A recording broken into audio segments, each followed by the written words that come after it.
when it all breaks down, what makes the ultra competitor, how do they still win? What's their process to still persevere when there's pressure and fatigue, because they make cowards of everybody, right? How do they build that mindset? Well, a bunch of ways.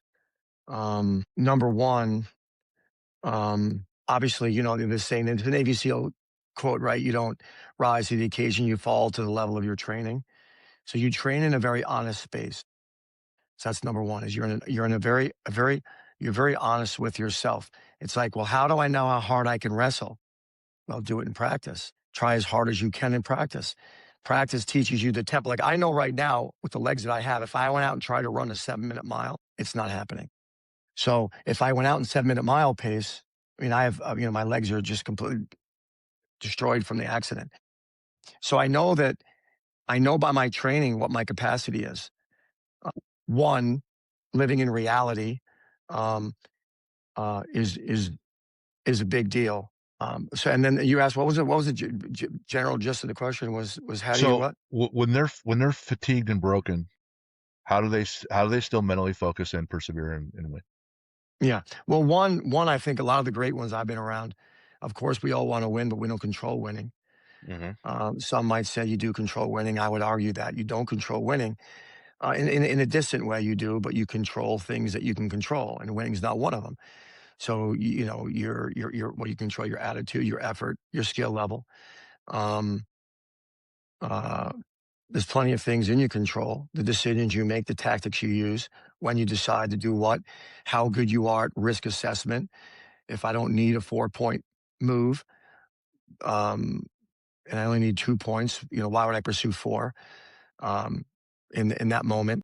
So there's a lot of just brain matter that goes into being really elite at the right moment, making the right decision, and you train that way. You train in a way that you know yourself incredibly well, and you stay within yourself.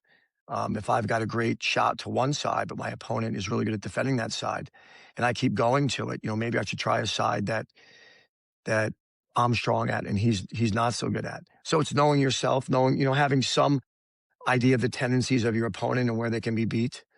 Um, um, uh, ultra competitors, quite honestly, ultra competitors don't fatigue at a level where their skill breaks down. It just does. It doesn't happen. I haven't seen it happen where you are at an incredibly high level. Um, you are used to, by the way you train, you are used to being at a state of whatever that state is, 180 heart rate, 190 heart rate, and you can operate at that level.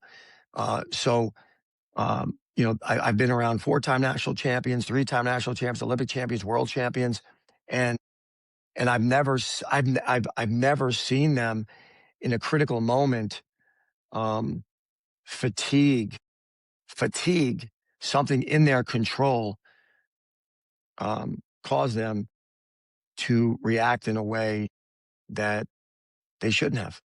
They're prepared. They're prepared. I don't care how tough you are. Like when I went to the Iowa wrestling room that first day we talked about early on in our talk, I'm a tough person. Like I'm tough.